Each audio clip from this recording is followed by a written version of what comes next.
मुझे बताओ, charity commissioner act में मुसलमान चैरिटी कमिश्नर बन सकता है या नहीं बन सकता है? उसको ट्रस्ट नहीं चलाना है, उसको चैरिटी के कानून के हिसाब से वो ट्रस्ट चले उसकी देखरेख करनी है। ये धार्मिक नहीं है, ये धर्म का काम नहीं है मान्यवर, ये एडमिनिस्ट्रेटिव वर्क है।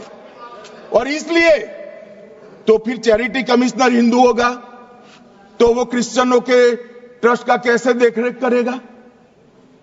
चैरिटी कमिश्नर क्रिश्चियन होगा तो जैनियों के और हिंदुओं के ट्रस्ट का कैसे देखरेख करेगा? अब बताओ कि सारे ट्रस्ट के चैरिटी कमिश्नर अलग अलग देश तोड़ दोगे आप लोग, तोड़ दोगे। हमने साहब, मैं अभी भी आपके माध्यम से, इस सदन के माध्यम से देश भर के मुसलमान भाइयों बहनों को कहना चाहता हूं, आपके वक्फ में एक भी नॉन मुस्लिम नहीं आएगा। ये एक्ट में ऐसा कोई प्रावधान नहीं। मगर जो वक्फ बोर्ड है और वक्फ परिषद है, उसका काम क्या है? वक्फ की संपत्तियां मान्यवर बेच खाने वाले लोगों को पकड़कर इसके बाहर निकालने का। वक्फ के नाम पर औने पौने दाम में संपत्तियों को 100 साल तक किराए पे देने वाले लोगों को पकड़ना है। वक्फ का जो पैसा होता है, इनकम जो घिरती जा रही है, जिसके माध्यम से माइनॉरिटी का विकास करना है, माइनॉरिटी को आगे बढ़ाना है, इस्लाम धर्म की सारी धार्मिक संस्थाओं को पुख्ता करना है। ये पैसा जो चोरी होता है ना, उसको पकड़ने का काम वक्फ बोर्ड, वक्फ परिषद करे। और मान्यवर, वो चाहते हैं कि इनके राज में जो मिलीभगत चली वो चलती रहे। ये नहीं चलेगी, ये नहीं चलेगी। और मान्यवर, मैं आज आपको बताना चाहता हूं क्या स्थिति हुई है। मान्यवर, सबने कहा, रिपीटेशन भी होगा, परंतु मैं कहना चाहता हूं मान्यवर कि वक्फ के 2013 में जो अमेंडमेंट्स आए, अब बिल किरण भाई का है, मगर मैं कह सकता हूं कि वक्फ का 2013 का अमेंडमेंट न किया होता तो ये बिल लाने की शायद जरूरत न पड़ती। सब कुछ अच्छा चलता था। 14 में चुनाव आने वाला था, 13 में रातों रात तुष्टीकरण करने के लिए वक्फ कानून को एक्सट्रीम बना दिया गया। और मान्यवर, इसके कारण क्या हुआ? इसके कारण दिल्ली लुटियन की 123 वीवीआईपी संपत्ति कांग्रेस सरकार ने जब चुनाव मुहाने पर थे, 25 दिन दूर था, वक्फ को देने का काम कर दिया। दिल्ली वक्फ बोर्ड ने उत्तरी रेलवे की भूमि वक्फ के नाम घोषित कर दी। हिमाचल में वक्फ की संपत्ति बताकर उस पर अवैध मस्जिद बनाने का काम किया। 250 हेक्टेयर क्षेत्रफल वाले 12 गांव पर वक्फ का स्वामित्व हो गया तब तमिलनाडु में। और मान्यवर, तमिलनाडु के 1500 साल पुराने तिरुचेंदुरई मंदिर की 400 एकड़ भूमि को वक्फ की संपत्ति घोषित कर। ये जब मंदिर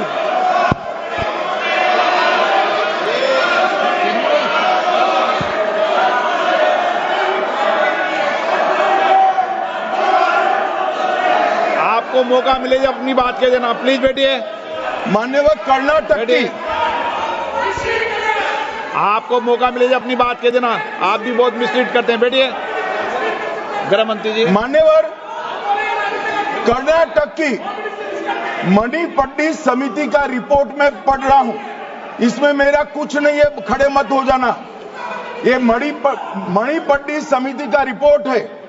29,000 एकड़ भूमि वक्फ की बिजनेस के उपयोग के लिए किराए पर दे दी। मान्यवर, 2001 से 12 के बीच 2 लाख करोड़ की वक्फ की संपत्ति निजी संस्थानों को हस्तांतरित कर दी 100 साल की लीज पर।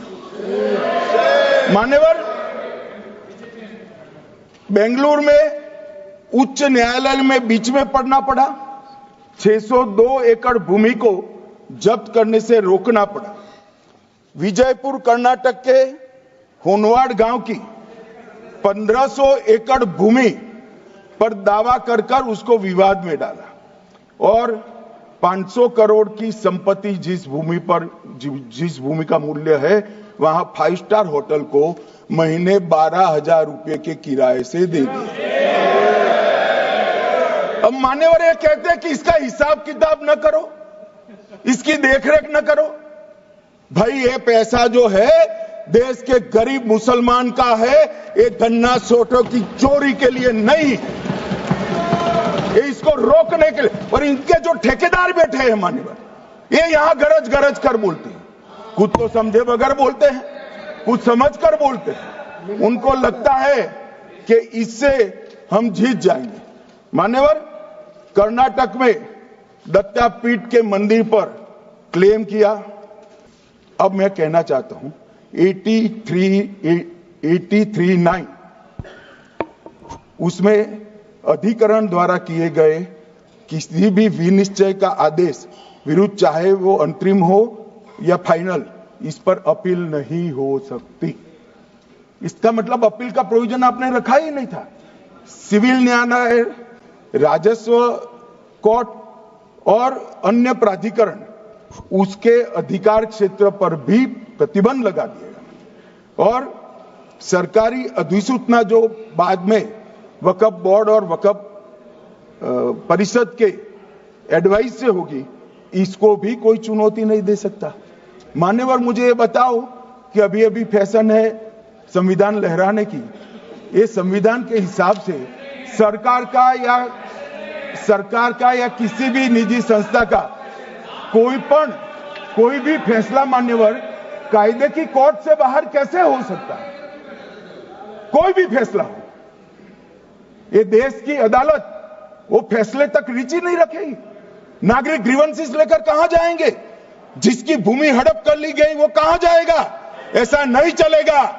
आपकी वोट बैंक के लिए आपने किया था, हम खारिज कर रहे हैं, हम खारिज कर रहे हैं। ऐसा नहीं चलेगा। अदालत में जाइए, जिसको ग्रीवेंसेस है इधर और साइड से, और अदालत न्याय करेगी।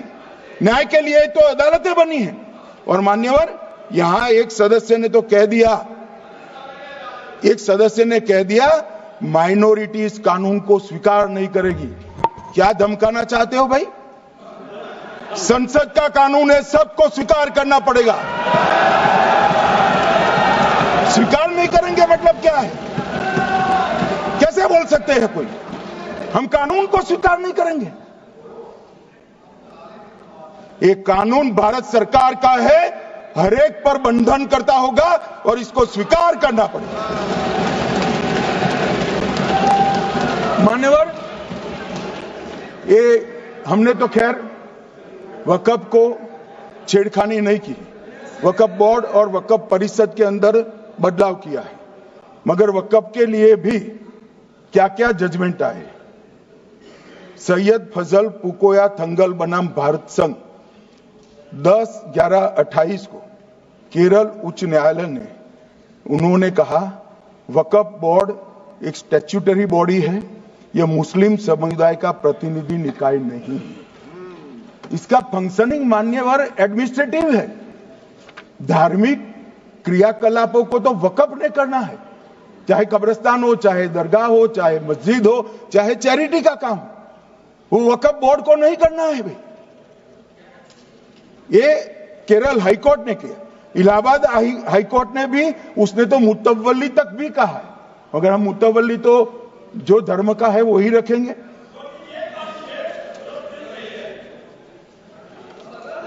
मान्यवर, इन्होंने कहा एक मुतवल्ली के कर्तव्य विशुद्ध रूप से धर्म निरपेक्ष कैरेक्टर है, मगर हम मुतवल्ली को छू नहीं रहे।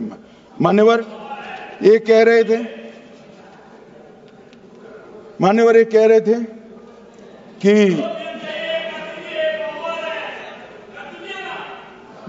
मान्यवर ये कह रहे थे कि कोई गड़बड़ियां नहीं हुई।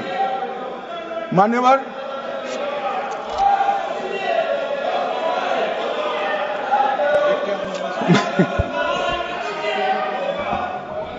मान्यवर 2013 में अन्यायी कानून आया।